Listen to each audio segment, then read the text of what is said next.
Yo, what is going on, everyone? My name is Nick, or the Notorious Fantasy, and in today's video, we are going over my Week 3 quarterback streams for fantasy football in 2020. We are going to touch on 3 quarterbacks today that I think you guys will be able to find off of your waiver wire and could be great starts for this week based upon their matchup. So before I get into Week 3 quarterback streams, I'd like to give you guys a word from my friends and my sponsor over at OverlayDFS.com. OverlayDFS.com is the premier website to play daily fantasy sports. They have this new game that's been running for the last 2 weeks. Now we are entering the 3rd week of the NFL season, but if you're watching this today, you can play on Monday night. Pretty much what it is, it's a player versus player DFS game. Here in the matchup shop, all you have to do is pick one player versus the other player, plus the spread that is going on in the game. So Derek Carr gets an additional 1.5 fantasy points in the game, and Drew Brees loses minus 1.5. For that scenario, you just pick whoever you think is going to score more fantasy points on the week, plus the spread. It's very simple. You guys do a lot of research inside of every single week to do fantasy football. So this is going to be simple. You take that knowledge that you already got and you put it to the test here. To me, I like Drew Brees in this game. But with that said, let's get right back into the video.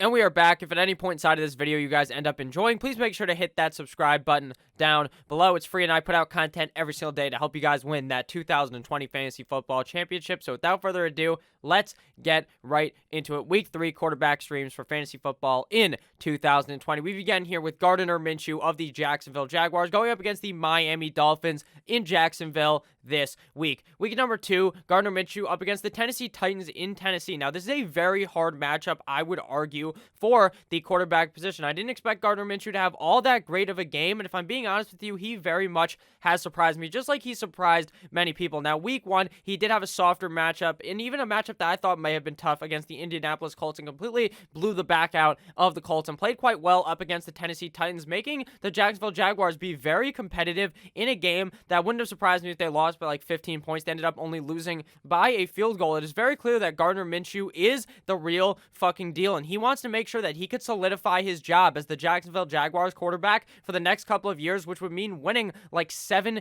games this season, and he is going to try to put the team on his goddamn back to lead them to win that many games so that he does not lose his job, because they will end up drafting a quarterback, a guy like Trevor Lawrence, Justin Fields in the first round if they're not able to make the playoffs or win enough games to where those guys won't be available.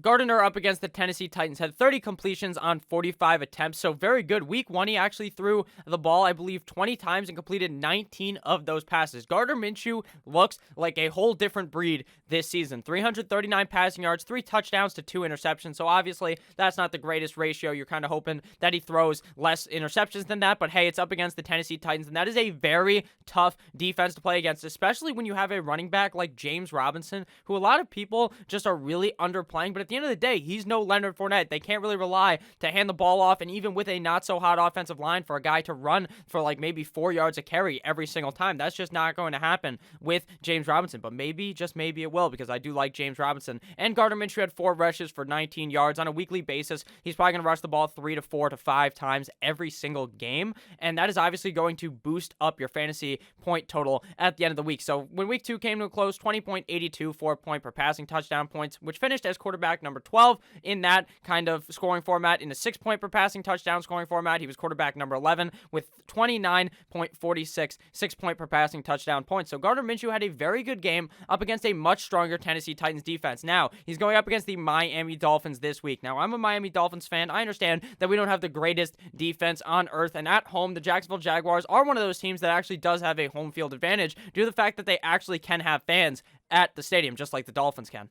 So I honestly believe that Gardner Minshew is going to have a great matchup this week up against the Miami Dolphins. I think I would be surprised if he doesn't finish inside of like the top 13 or 14 quarterbacks on the week. I understand there's other guys with much easier matchups that are available already on teams, but now you're hunting through the waiver wire, you're streaming the quarterback position, so you find Gardner Minshew, you pick him up, and he's ready to roll in your lineup this week up against the Miami Dolphins. Next quarterback to talk about here is Ryan Tannehill of the Tennessee Titans at the Minnesota Vikings this week. Now, last week, Ryan Tannehill obviously played against the guy we were just talking about in Gardner Minshew. Week 2 stats versus the Jacksonville Jaguars, he had 18 completions for 24 attempts for 239 passing yards for 4 total tutties to 0 INTs. The guy was balling the fuck out. This is a game where the scenario in my head was that they were just going to run the ball down the Jaguars' throat. I thought they were just going to happily smack him in the face with Derrick Henry, and Derrick Henry really didn't have that good of a game. They had to air the ball out to beat the Jacksonville Jaguars, and boy, did Ryan Tannehill look good, even without his number one wideout on the team, AJ Green, being healthy for the game. He had 4 total rushes for 12 yards in this game, just like with Gardner Minshew.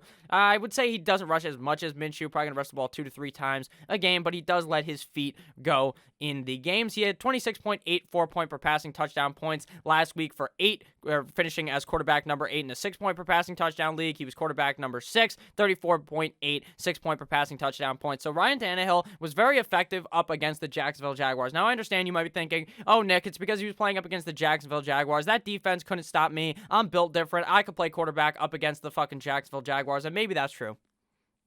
Maybe you can.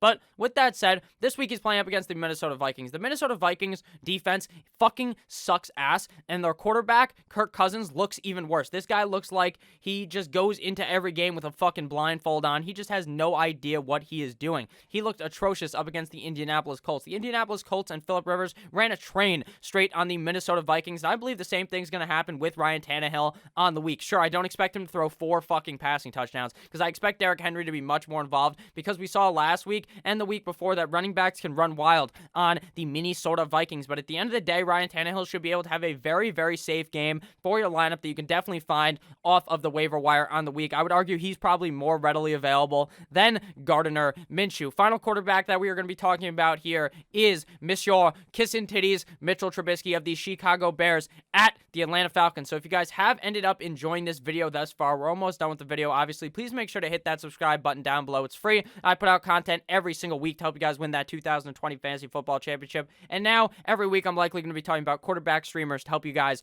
dominate at the quarterback position. So we're going to get back into it. Kissin' Titties Trubisky of the Chicago Bears going up against the Atlanta Falcons this week in Atlanta.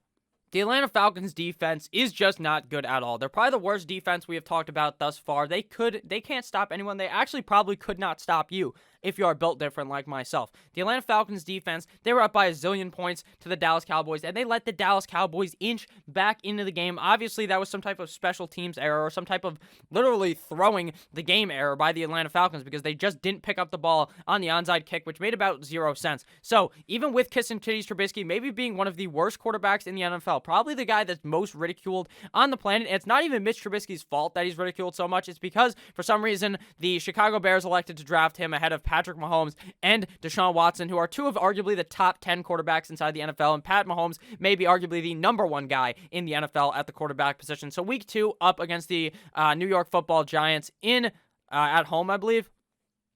Yeah, at home in Chicago, 18 completions for 28 attempts, 190 pass yards, 2 touchdowns, 2 INTs, 4 rushes for 16 yards, 13.2 4-point per passing touchdown points, quarterback 22, 17.2 6-point per passing touchdown points, quarterback number 21. Now, there's a reason why he's quarterback 3 on the waiver wire pickups for the quarterback position. Why? It's because it's Mitch Trubisky, okay?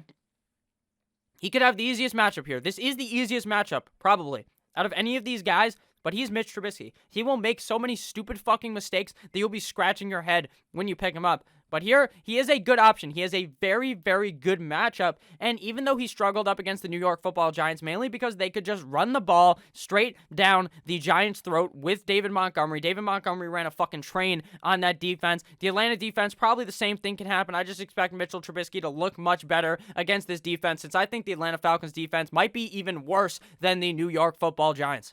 So obviously, Mitch Trubisky does have the good matchup. Again, I just want to reiterate that he's Mitch Trubisky, so this may turn sour on you. But if you're stuck in a real pickle, you're stuck in a real pinch, make sure you look for Kissin' Titties Trubisky on the waiver wire for the week. So thank you guys all for watching this video. Again, if you ended up enjoying at any point inside this video, please make sure to hit that subscribe button down below. It's free, and I put out content every single day to help you guys dominate that 2020 fantasy football season. And make sure you guys check out overlaydfs.com with the link down below in the description. I love each and every single one of you guys, and I will make sure to come back tomorrow in the morning for another banger of a video. Have a great rest of your guys' day. I love you all. As always, stay safe. Goodbye!